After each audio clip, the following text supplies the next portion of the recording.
Hi everybody, this is the first training video. I'm going to present deadlift, okay? Yes, I need to speak louder, the music's playing around. First of all, I want to break the myth that many people fear this exercise. There's no reason for it. It's one of the most influential exercises you can ever do for yourself, especially for your back. And also, as I consider, back is the most important muscle group in the body. It stabilizes everything. You need it in every position. If you bench press, you still need the back. If you do legs, you still need the back for stabilization. Even if you're kneeling, laying down, whatever, you always need the back. And this is one of the best exercises you can develop your back with, okay?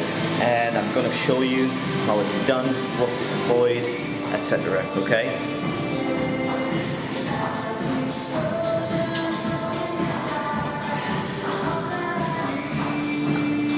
This is what it looks like.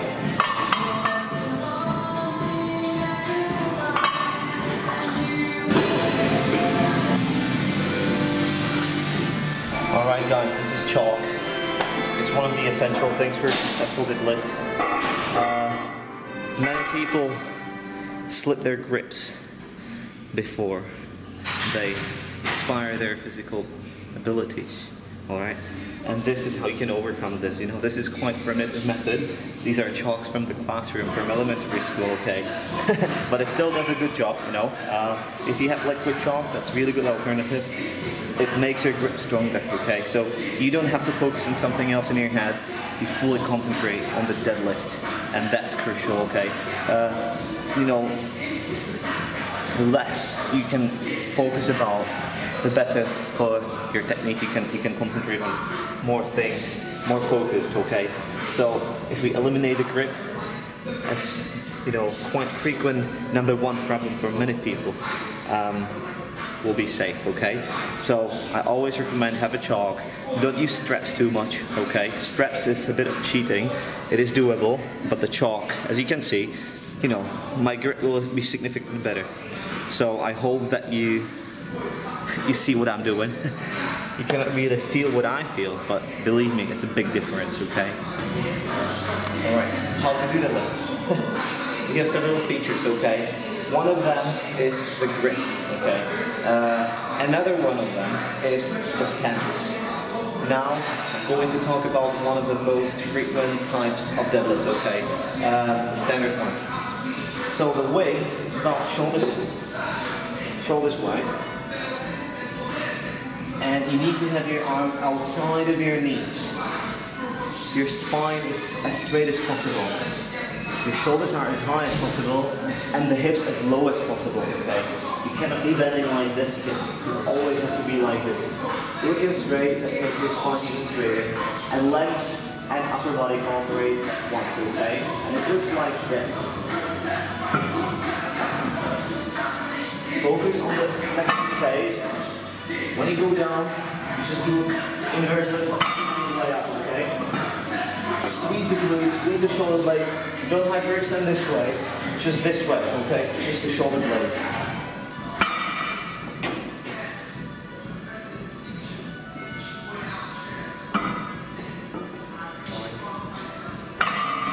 Alright, so now I'm going to talk about the grip, okay? It's so-called alternative grip. It looks like this. If you look at the bar, before I held it like this, okay? Now, one hand will be this way and another that way. And as you proceed through your sets, one set you do that way, one set you do that way.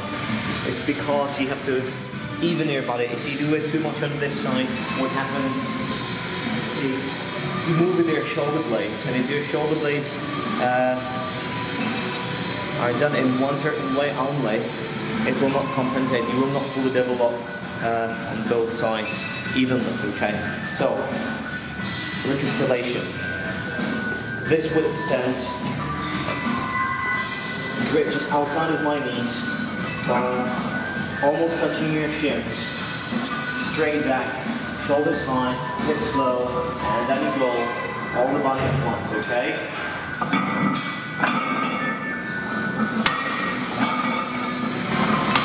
Okay, so here I go with some of the benefits of deadlift, okay? As you can see, you engage your legs, you engage your upper body, engage your grip, a lot of things. Also deep inner stabilizing muscles, so-called the muscle collar. And as you're manipulating really heavy weights, usually, this is one of the, you know, heaviest you can ever lift with a free weight, deadlift, and also squat. They're very similar. You know, I think if you're well balanced and your body is evenly developed, you will always tend to have slightly stronger deadlift than squat. But if you look at it, it's very similar. Deadlift is more for back, but it also includes legs. Squat is right opposite. It's more legs and a little bit less back. But if you do this, it looks very similar. If you look at me, this kind of motion is almost identical as if I had the bar on with my back. See, it's almost the same. So if you repeat it more than times a week, let's say squats in your leg routine and deadlifts in your back routine. Maybe you do Romanian deadlifts or whatever, you know. It will always emphasize your lower back. It will improve your functional stabilization of the body, and you will always have benefits for all the other exercises you can be ever doing, okay? Stabilization and also overall strength, and mainly development of the muscles from the bottom to the up, okay? That's it. Okay, so here's a few tips. When we do deadlifts, it's the sum of several body parts working together. It's legs and back, but there's a bridge in between, and that's your glutes. Very, very important muscle. Especially at the bottom phase, when you go from the bottom, if you think about squeezing your glutes a little bit more extra than it requires for the lift itself, it will make your posture more stabilized, and therefore you can benefit from the technique. You know, it's something what people, if they do consciously, they do a little bit better. At least they tend to do it better. As you proceed in your experience, you will see that this is a very good feature. It's psychological, and if you realize something and you do it consciously, when you make your body go through it with that knowing, it will be more powerful. Your technique will be better, you'll be better to lift heavier weights, and you will progress faster.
Mistakes. Number one, bend lower back.